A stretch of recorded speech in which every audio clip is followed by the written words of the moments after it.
Renouveler la célébration de la moisson est l'une des plus grandes obéissances à l'Éternel Dieu des armées pour avoir bénéficié de sa délivrance et de sa protection le long d'une année. En reconnaissance à cette grâce, une attitude de gratitude s'impose à tous. C'est alors que toute la congrégation de la paroisse Saint-Raphaël d'Agla dans le littoral au Bénin s'est unie le dimanche dernier 26 novembre 2023 autour de la célébration de leur moisson de cette édition. Suivons les moments forts de cette célébration. Extrait.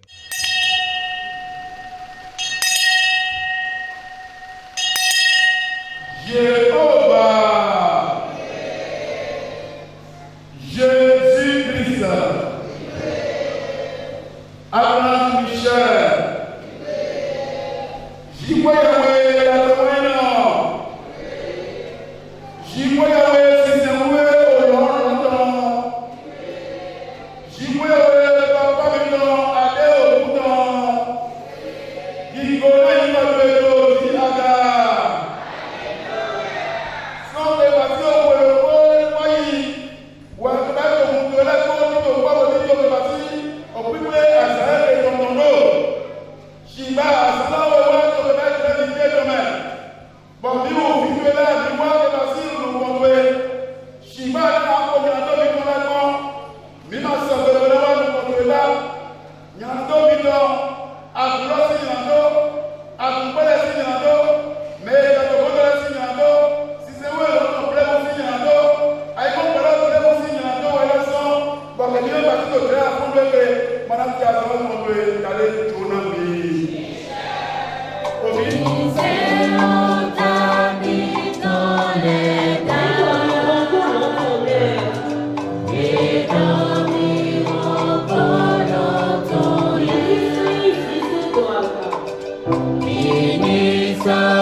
À cette occasion, c'est le président du littoral, le berger de la paroisse Mont Sinaï de Vaudier à Cotonou, qui a nourri toutes les âmes présentes à cette réjouissance.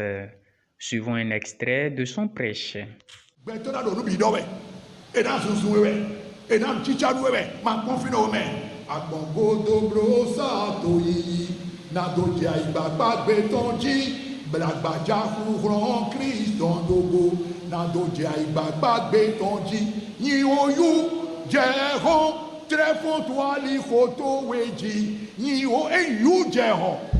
You just want to phone to go to a G. No, they will not my coffee. Zomi, no, that be my to now, and I'm now away, but I know him, and I'm more, and I'm not costing Zazac Badano, and no two. Great baby, he said, oh, and a minute, who got you? Bingo, was it?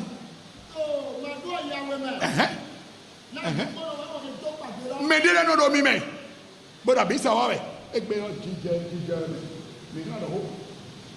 Medina no mi me. But e yo wa misa bi bo we to pede yo. Yesu re trongo. Yesu re tin garigo. Yesu re gro bodugo. No bi je mi ma bro mo me. Mi pardon mi ma bro mo me. Nu e kai nu pataki o we do to de ji mi re o. To le we mi na no do ho na. Do no e video me mo do to si we o e we no blo no e video mo no si we o e no blo a misa ni bianuku de horo pe gbe ni bianuku fito ele ni modo jimedo to mi to yin wanu de no mi to yin wanu de we no papa chitele bo do no mama bro wa mi ko de le yo mama na chite breu bo na ko de vire do mi pon we ni inu ajo bo papa do pon ke no bi oko mi do to bi de chite na we me iye nga de afadu de ni abo mama no dai mi bro vile no moyo yesena kwedo ma umi to ame e ba suso ye na ze adebo ma odi gba wa to me bi se adanu ali oji do e ko dopa asosu leto wa ni aleko nde we na wa ji bonwe ni anaba blogbon da we de do mi bodo jimedo sisemiton ni mele ko igbe mele si fi ko igbe examen o you know put a vie ton le wa abogro mi gan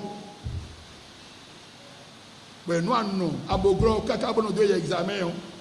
bo ni vie ton le ye examen vie ton le no din bo mi de ton le o ye de no jai na gbe gan no yin gbon mo aji bondo ni bro jo e mo aji euro ume we euro mi euro lo palopo we euro mi when we cause vio bo se ajo ma o sari jire yo le na brogbon gbona no vio gudo be masra ze ali ai do na ba ni ama promo a bo beto do e mi ko ji po won be ko e ko duwe be fo ba dwedo be huzunu bada e huzunu gbeke e mo to e nasu e mo no e nasu ndonu me dia se me bodo to tu e na do ko do we bo ana no te bo to tu isi nukuta tu n'as pas ce droit. Où est le temps tout le coup à ton cordeau est rond parce que c'est le Dieu qui parle. À ton cordeau.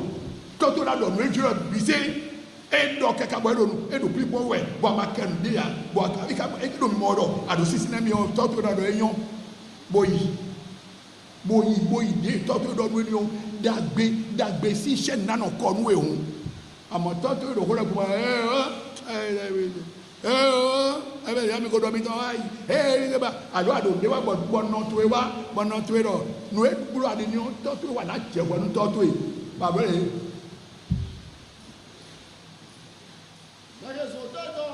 me so tato ado no to ma o ni gba wa ton mi no bi o mi me yonu chele mi plo vi bonu ni ma pon to se nu kume o no to yin pede non let to yin pede non na se kumenu mini do quelques 30 minutes pour na jokodo a motono jodo a tono jodo a me mi plo vi le bondo yin azun a enyo yin zekewe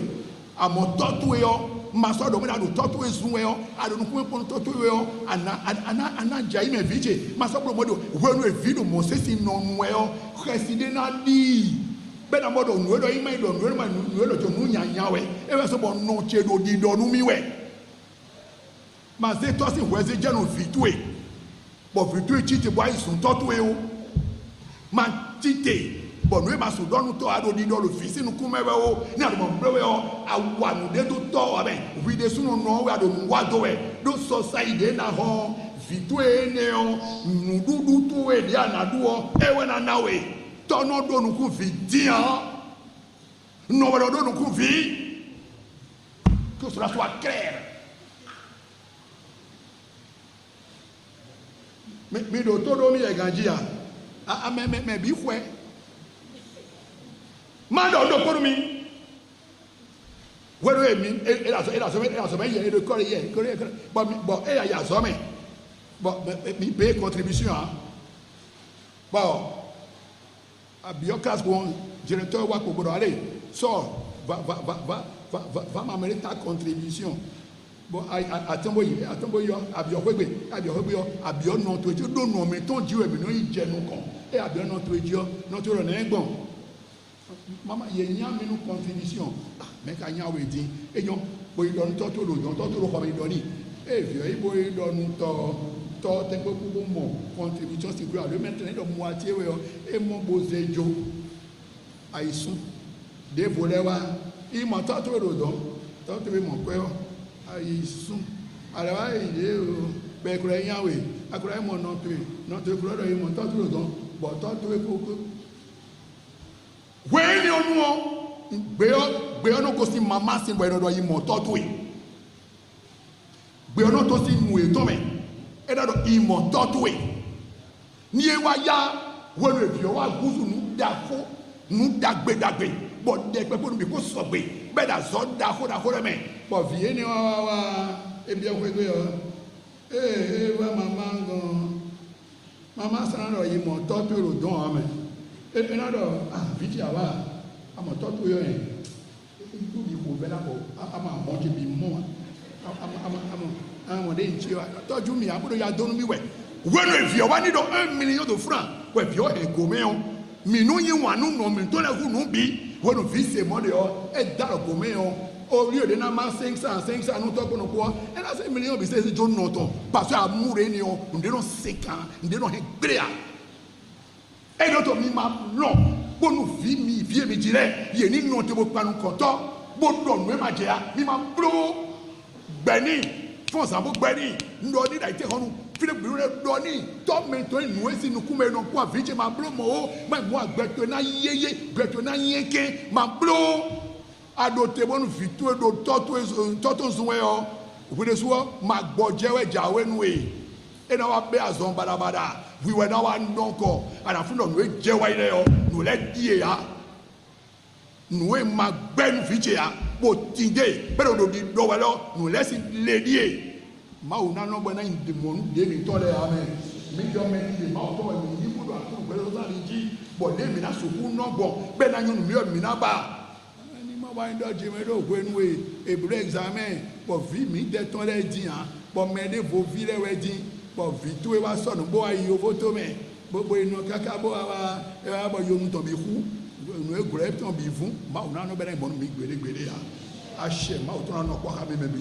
Bien riche et très ambiante, cette fête aussi a maintenu le cap. Et dans ce climat suscité d'enthousiasme, les fidèles, sous les animations et sonorités festives des chorales présentes,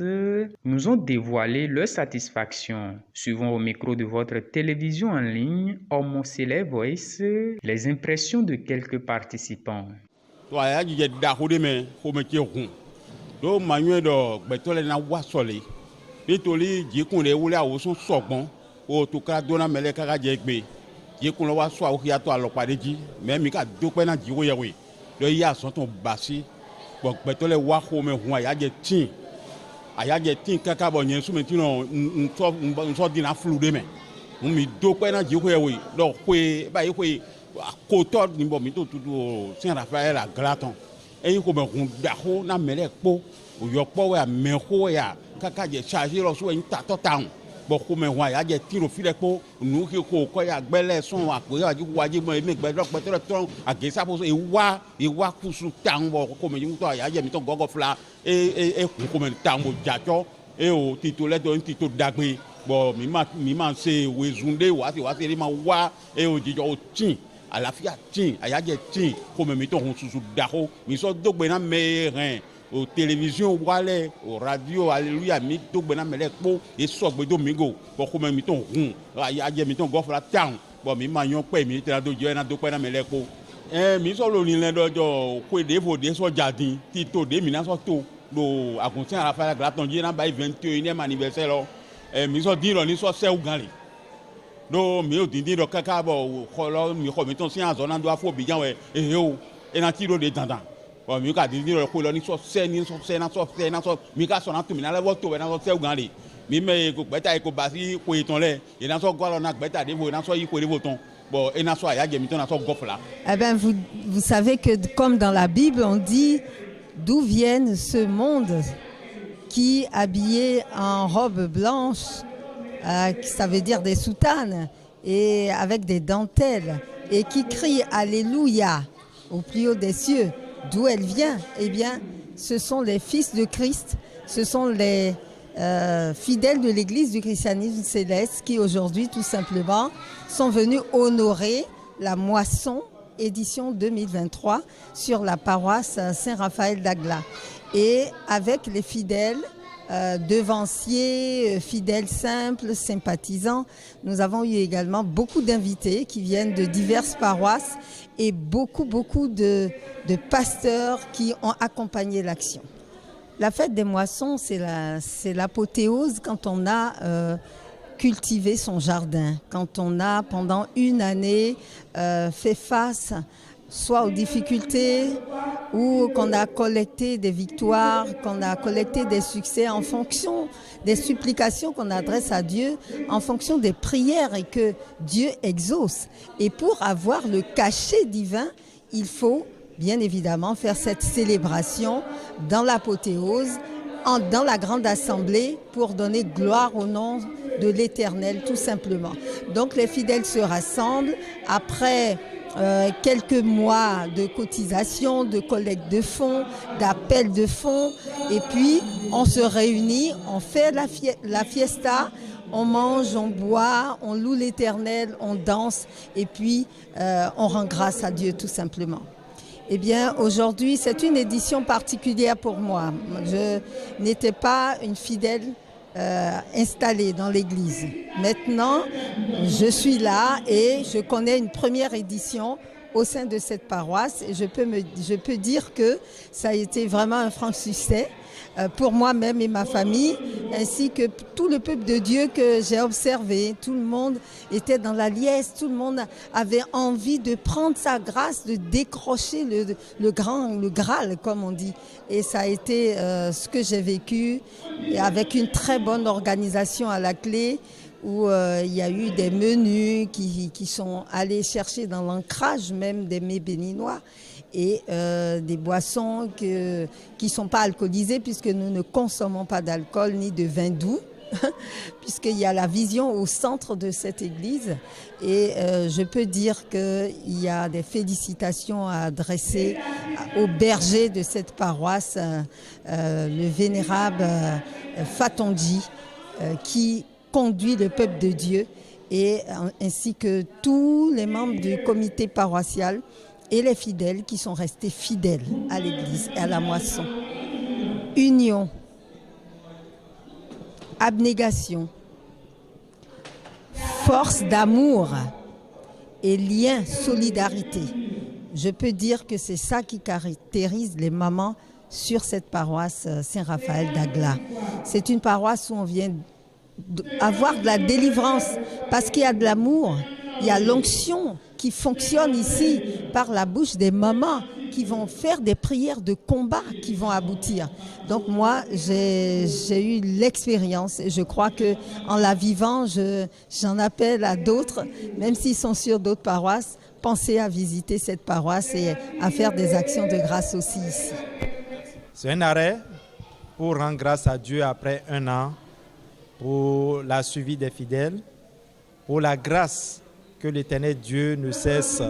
de faire sur sa paroisse tous les jours. Cette année, l'édition 2023 de la fête des moissons de la paroisse Saint-Raphaël à Glas a reçu un cachet spécial. Depuis la nuit des temps, les fêtes des moissons sur notre paroisse sont souvent présidées par un devancier ou une devancière. Mais 20 ans dans la vie d'un homme est beaucoup. Et 20 ans également dans la vie de l'Église, ce n'est pas rien. C'est beaucoup de choses. Et sur l'inspiration spirituelle, il a été révélé que cette année, il faut que cette fête soit présidée par un groupe. Donc, un groupement. Et le groupement qui a eu cette grâce, cet honneur de présider cette 20e édition des Fêtes des Moissons a été le groupement de dimanche. Un groupement que regorge que des petits-enfants. Les petits-enfants, c'est vraiment les petits-enfants, mais que Dieu a honoré, que Dieu a élevé, dont l'Église a reçu un cachet spécial. Si bien que depuis 72 heures, depuis vendredi et samedi, journée reconnue pour les concerts, c'était regorgé du monde. Les paroissiens, les paroisseurs de toute la contrée étaient là. Et aujourd'hui, comme vous pouvez le constater, ça a été une fête qui a regroupé tous les chargés, d'abord d'ailleurs même les officiants. C'est ne rien que des chargés, des paroisseurs, mais qui ont répondu présents à leur invitation pour assumer leurs fonctions. Et avec la présence des chorales sœurs, la joie était immense, la joie était grande, et aussi bien au niveau des paroissiennes que des paroissiens. Ici, et par votre canal Amour Céleste, nous tenons à remercier le révérend pasteur Akande Benet Adeogou, qui est le président mondial de l'Église du Christ Céleste. Lui, par sa grâce, nous avons reçu le privilège d'avoir cette grâce aussi pour que la fête soit célébrée en beauté et avec les hauts dignitaires du Saint-Ciel que nous avons reçus qui ont présidé cette fête. C'est le moment également de remercier tous les uns et les autres qui ont mis leur contribution pour la réussite de cette édition 2023 des Fêtes des Moissons sur la paroisse Saint-Raphaël-à-Glas. Une fête honorée et célébrée, suivie de la vente de charité, en respect et en honneur à tout ce que Dieu a fait dans leur vie pendant un an, leur garantit davantage sa béatitude et bienveillance pour les jours à venir. Tous ces paroissiens, en complicité avec leur berger, le vénérable suprême évangéliste Jean Fatongi, ont compris, ont mis Dieu à l'épreuve et sont en attente du retour. Certainement que le Seigneur multiplie sa grâce sur eux, les protège jusqu'à l'édition prochaine. Amen. Shalom.